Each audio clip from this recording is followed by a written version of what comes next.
How did you get here to like? What was your journey like to becoming the where we're now in Barber you are now? Oh man, they had a barber program, and I was like, oh, okay, well, let me check it out, see what's up with it. So my junior year, I pretty much signed up for it. I was able to go there half of the day and go to my regular school half of the day. Did all of my requirements, went to state board, took my test, ended up getting my license. So I knew that's what I wanted to do for sure. It was 17. Dang. So you was making bread early. Oh yeah, yeah. I had actually had like a whole barber chair in my dorm room in college. How many heads was you doing? Oh shoot, I wasn't counting, bro. I had people hitting He's my heard phone. that he won't count it. I had people hitting my phone like as soon as I get out of class, like, yo, I need a cut. Meet me at the dorm room. I'm like, all right, bet. And you know how they be coming to college, they all come in bunches. And if you invite one person, it's gonna be 5 with them. It's kind of how it was. Yeah. I ain't even gonna lie to You cut my bro up too. Yeah. That's some bread, man. I ain't gonna lie though. Bread was coming in and kind of made me feel like, dang, what am I in college for? You know what I'm saying? Like, it made me feel like I was already doing what I wanted to do in life. So I pursued my career in another way, which was to get out of college and just get into a barbershop. Okay. So I guess hindsight after you made that move, because you still did have the college experience. What was that like? College experience was great. I went to North Carolina A&T State University, Aggies. Ain't G-Ho this weekend or? It was last weekend. Yeah. My fault. Central this weekend. My fault. Yeah. Don't try to throw it in the face. Yeah, it's okay. I showed my love to Centrals too. Eagle Pride too. I mean, I ain't no. What is it called? Like I mean, I'm a rival, but I ain't no hater or no bad blood person. Yeah. So, you know. Valid. Okay. So you got a college experience. And what did I ask? What did I ask about the college experience? How was my college experience? Yeah. Even though it wasn't your path to stay the whole 4 years, but you still got it. What did you learn from that time? So I actually left after my first year, kind of like my first semester. So I didn't stay that long, but I want to be honest with you and honest with the people. I wasn't focused on doing my schoolwork because I was too busy making bread. I was too busy like cutting hair, man. Getting his paper. I'm trying to tell you, like, I was not focused on all that other stuff. Like, really, like, I learned what I learned in class. When I was out of class, it was a wrap, bro. You ain't gonna see me doing no schoolwork. I'm gonna be real. I was partying, you know what I'm saying? Going out, hanging with my friends, cutting hair, making that bread. That's what I was doing. So it kind of deterred me from dedicating the time that I needed to study and dedicating the time I needed to, get my grades right and stuff. So that was on me. But I also feel like the fact that I dropped out of college and still made something out of myself is what matters. Yeah. Yeah. I was a semester and a half myself. But that was Durham Tech though. Okay. So that's basically high school 2.0. Oh man, that's college. No, that's college. Class work. Yeah, it is classwork. Yeah, that's what it was. Like having to do a little studying with I got tired of it, man. I had a decent GPA too. I was getting just consistent with the B's. Okay. Around that 3.3, 3.4 or whatever. Okay, so you was a baller. But I was doing everything late. Because I really didn't care of it. Like, but I understood that. Okay, so the progression from there, and you've been cutting hair for 10 years. 10 years.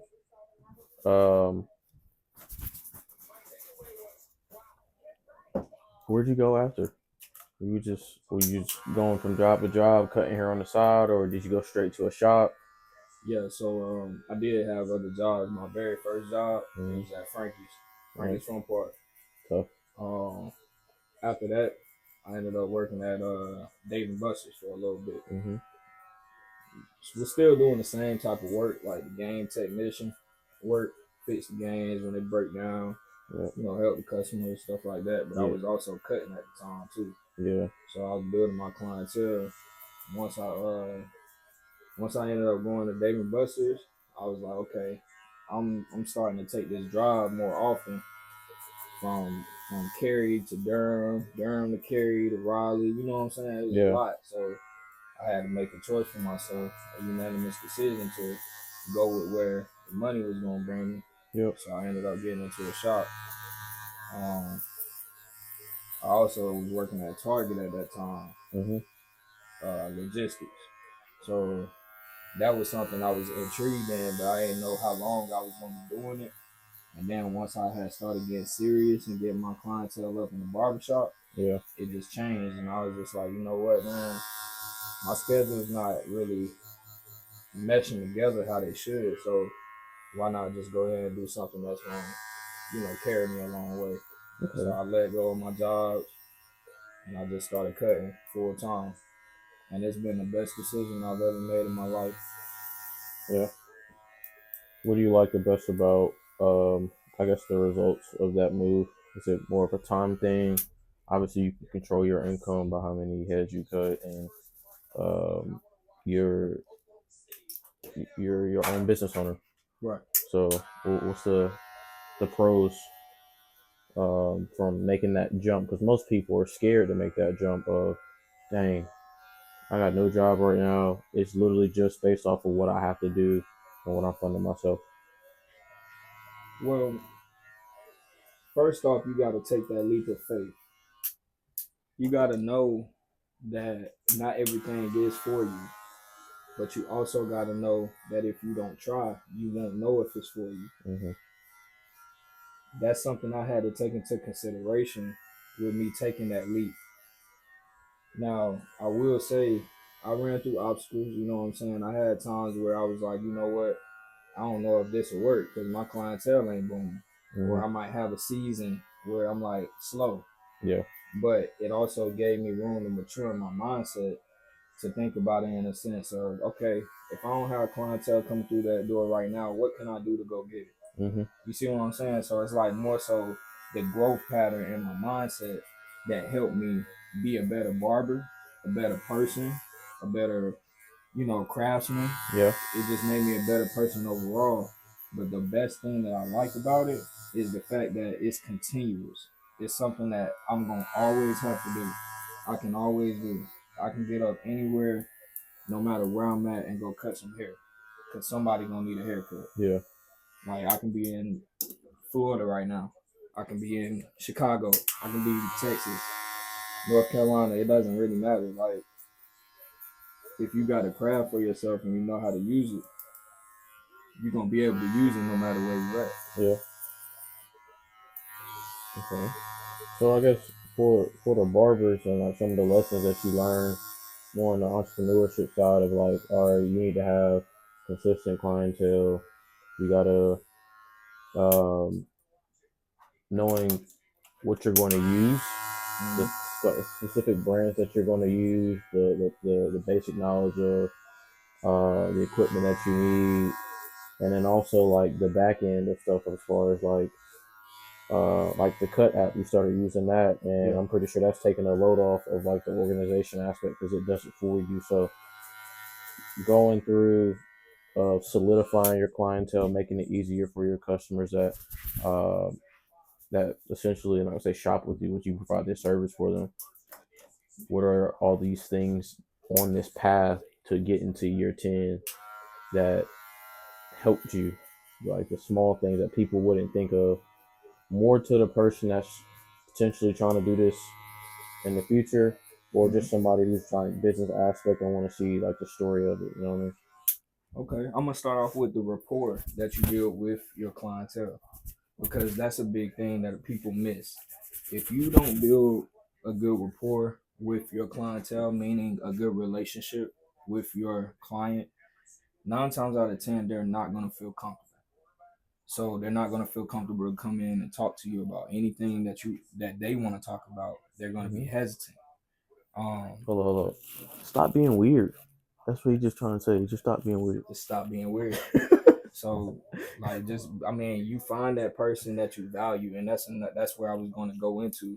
Like, we come across people that value things for themselves, but if it's somebody that has to do that one specific thing for you, you have to value that person.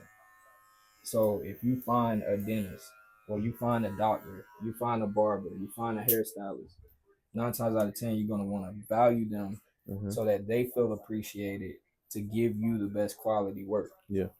If you don't make them feel appreciated, they may not give you the best quality work, which is what you want. Yeah. So it works, it's a double standard. You have to show your respect to gain respect. Yeah. Okay. What else? What else helps you after you learn the lesson of rapport, like building relationships and stuff? Sanitation. And I'm gonna stop right there. Sanitation. Woo wee! I'm gonna start with this pursuit for sure. Hey, this disinfectant is the best in the world. I'm gonna just say that now. Yeah. Pursuit. You can get it from my boy Kenny right here, Mr. Maverick. Very own. Yes, sir. Tell you.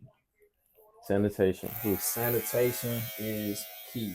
Okay, some of these people didn't go through that process of in your studies of those courses and learning this.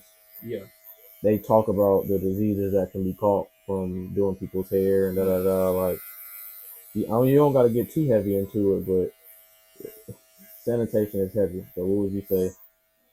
Ooh, I did learn a lot, and I paid a lot in school. I paid a lot of attention in class. But for instance, okay, sanitation can come a long way.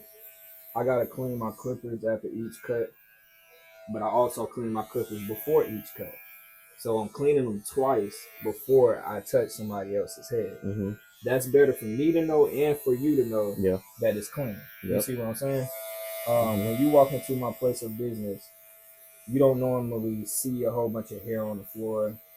If you do, it's because I was already cutting, prior to you coming in, and I didn't have a chance to clean up. Yeah.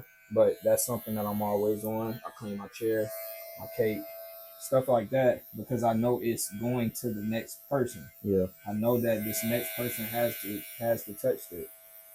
I also don't necessarily service people that do have certain things like ringworm or bacteria or something like that. I give them time to go ahead and heal or get back right.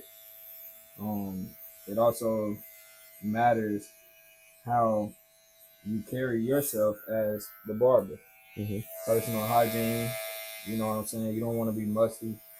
You don't want to stink. You don't want to smell like weed or whatever the case may be. If your client don't like that, you know what I'm saying? And even if they do like when you smell musty, that don't mean you got to smell musty. Exactly. So I'm just being real. Like, you got to keep up with yourself, because that's what's going to bring those people back. And if y'all don't agree, he's speaking of being professional. Professionalism takes you a long way. And it don't matter what field, what industry you in, professionalism will take you a very long way. It gets surgical. Yes. I mean, one thing that a lot of people don't know is that barbers used to be surgeons back in the day. So when it comes down to these bacteria, these diseases and stuff like that, I'm glad you asked me that, because even in the barber pole, it shows the representation of bandages, hair cutting, and bloodletting. Wow. Red, white, and blue. That's insane, man. Now we get you. Okay, you can school me some barber history. I can. Go ahead, get in your battle, because any type of history I'm fascinated, or true history. True history is very fascinating to me. I don't do the false history, but to be honest with you, the reason why barbers used to be surgeons and they can't be surgeons now. But the reason they could be surgeons before were because of the equipment and materials they used. We use razors. We use doctors use razors to cut. They sanitize and sterilize them the same way we do. So it's the same process. It's just the fact that certain operations we are not allowed to do. Wow. Just like, for instance, massage therapists. You can call your barber whatever you want to call them. You can call them your therapist, your massage therapist, your barber, your hair cutter. It don't really matter because they're licensed to do it all. Dang. Like, if you did not know, I mean, not all barbers offer this service, but from the head to the shoulders, we can massage. I'm not massaging no dude. Sorry. I had an OG in the old barbershop I used to go to. He would do that, man. Yeah. He was OG with the black silk shirt on, the loafers. He came correct. I think his name was John. I hope he's still out there. He was a real OG. He had the little hand. The thing that go top of it. Yes, yeah. He had that. He was an OG for real. That's what's up. That's how you do it though, because he's probably just adding more services in so that he can be able to charge more. Okay, so then this is, now you might be giving the sauce here. I don't know how deep you want to get into this. Okay. So with that, as you start to progress in knowing your routine, what you can provide, what you're good at, what your clientele is receiving from you, how do you start to then diversify your service portfolio, if you would say? Well, okay. First, I would say I started with just the regular haircuts. Haircuts, lineups, or whatever. After practicing a few times and actually getting the clientele right and spending the time to focus on these certain things, I started adding stuff like hair color, hot towel shaves, facials. You know what I'm saying? Just like stuff that I know that people would pay top dollar for, but not necessarily something that I have to charge top dollar if I'm already giving them a haircut. You see what I'm saying? So I can incorporate those things and create a bundle that's going to be cheaper than what they would pay if they were just to go to a specific place for that specific thing. You get what I'm saying? Now, no, it may not be the same way that somebody else may do it, but that's the same way you go and get a haircut from somebody else. It's not going to be the same way that your initial or regular barber will cut your hair. So everybody is different. As far as my services and prices, I am doing a price increase pretty soon, but I know for a fact that I had did it in a way where I was keeping more of my clientele than losing my people. So therefore, when I moved into this suite, I didn't do no price increase. I wanted to make sure my clientele knew exactly where we stand, how I value them, and how they value me. So now it's going to show who values me more with who stays and who goes. Yeah. That's valid, man. As you said, your professionalism start to increase. Matter of fact, I've been meaning to do this, to book. Obviously, I'm booking haircuts, you know what I mean? Yeah. I'm about to slide into some other services, Yeah. I'm not even get rent. Yeah. And y'all gonna see him too. And I'm gonna be asking questions while he doing the service, if I can. Yeah, you can. I mean, sure, it ain't gonna bother me. But okay. Dang, I had no idea it was gonna go there. That's smooth.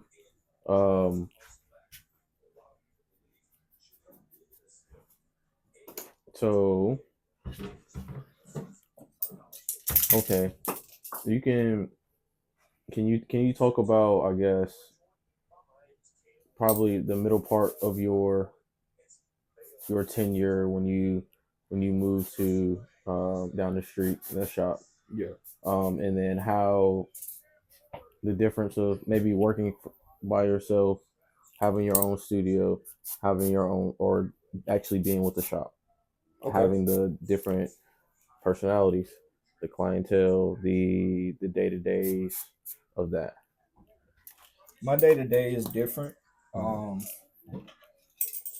Back then, I used to be able to sit around the shop and I was amongst other people that I could talk to all day long. I was able to get walk-ins, stuff like that.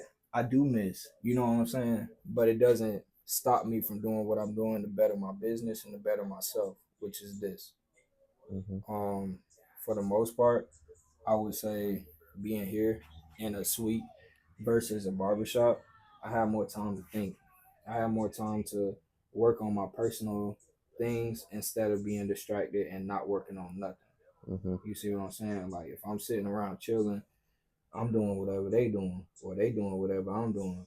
But if I ain't got nobody to follow me and I ain't got nobody to, watch or anything like that, Mm-hmm. I'll focus more on myself and what I need to do for myself. Mm-hmm. Um, I was a manager at a point in time. I was a manager for like 2 to 3 years over there at the other barbershop. Yeah. And I mean, it was a great experience. You know what I'm saying? It wasn't nothing that I really had to do as far as like job entitlement or anything like that. It wasn't much I had to do. It was just more so having that, holding the shop down when the owner wasn't there. Yeah. Basically, that's pretty much it. Next person up responsibility. Exactly. So, but I took that and I ran with it because I felt like it was big, Mm-hmm. But I also feel like being an owner is way bigger. Yeah.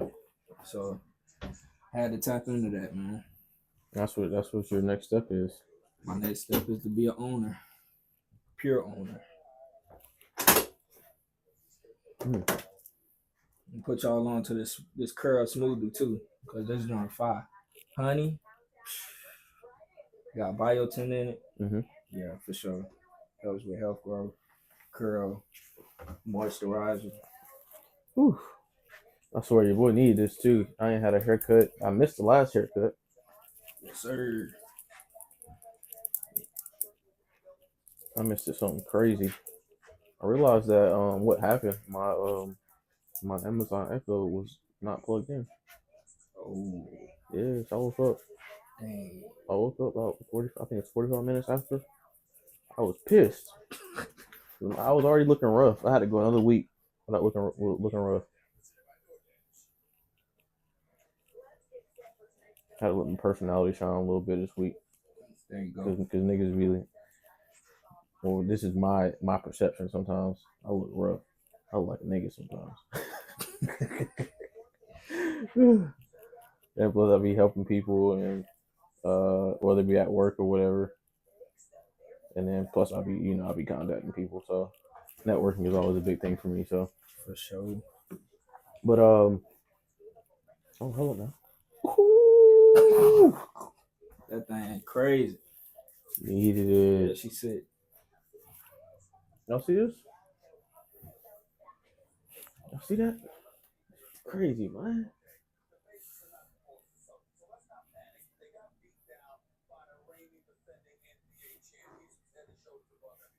They ain't ready for Maverick. Never was. They never was. Oh man. They don't stand a chance. I got some people behind me. I got a lot of good people around me. Yes, sir. And this is one of the guys that's around me. Day ones. So, and plus I got the one around me. The matchless one, the mighty one. Yes, sir. Lord and Savior. That guy. Yes, sir. The man above. Yeah. Most high. And he is coming back. Some of y'all act like he not. Sure, he already back. Stop playing with him. He probably, yep. Probably walking around. Bro, I had an experience. Matter of fact, let me tell you this right now. And as I told you, the past like 4 weeks or so, I've been heavy in the Bible, like in the Bible, and also heavy in my prayer room, like where I'm praying at and stuff. So decent amount of sermons too, and I'm getting more into like just to understand the word and stuff like that. And so it's like last Friday, I was dropping a deposit off to the bank, and I seen this dude laying on the corner, white guy, older dude, looked like he had like military type uniform on. But you know how there's this, I think it's a collie dog. They have like these eyes that are like white, black, like a little gray, and like the bluish that type of. Yeah. He had sort of eyes like that, like that reflected when you looked at him. So immediately, when I was like, oh snap, I was about to give him some bread, right? But I was like, let me go to the bank real quick before I close. So I went to the bank, came back, he was still there. He moved a little bit, but I was like, all right, cool. I put him off for 20. I was like, hey, my man, blessed or whatever. I walked away and I turned around. I looked at him. I was like, hey, my man, I just want to let you know Jesus saves too. And he was like, he said, I may have hit him off for the 20 and that just helped him to get some food that night. That helped me more than it encouraged. I was like, that was a very pleasant exchange. Thank you, God. Like a good deed. Mm-hmm. And I think the cool thing is, and I don't think a lot of people are like this, that I would love to encourage people to do is stop being stingy with your money. That's real. That's real. Now he was saying earlier, as far as like things are increasing, everything is increasing as well, but none of this thing that we call money is technically ours. There you go. It's so materialistic. You being very materialistic. We see who your idol is. If you can't pull off a $5 bill to a person at the corner or pay for somebody to get some food, pay for somebody to get something to drink or whatever, because your problems are big enough. You in a car, that person that's outside for more than 24 hours. They didn't hear that. That's real. You in a car, you got a crib, that person been outside for more than 24 hours. And the weather been fluctuating. And you can't throw a $5 off to that person and give them $5. And you ate. Woe to you. Woe to you. You ate. Do better. Come on now. You ate. And also the reason, okay, let me throw this last part on there. So that sits a little bit easier. If he, and this is in the scripture, so check the word, if he provides to the birds in the sky and he takes care of them, he waters the plants so they can get nutrients and things like that, and they're not a higher level creation than us, right? Nope. So why are you stressed about what you're gonna eat? Why are you stressed about the money you're gonna have? Like, he's gonna give you enough. Now, what you do with that income will determine if you increase or you decrease, because we all know there are two. That's real. I'll shut up. That's real. I'll shut up. That's another one. That's another one. We're gonna continue this next time. This gonna be a different one. King farted.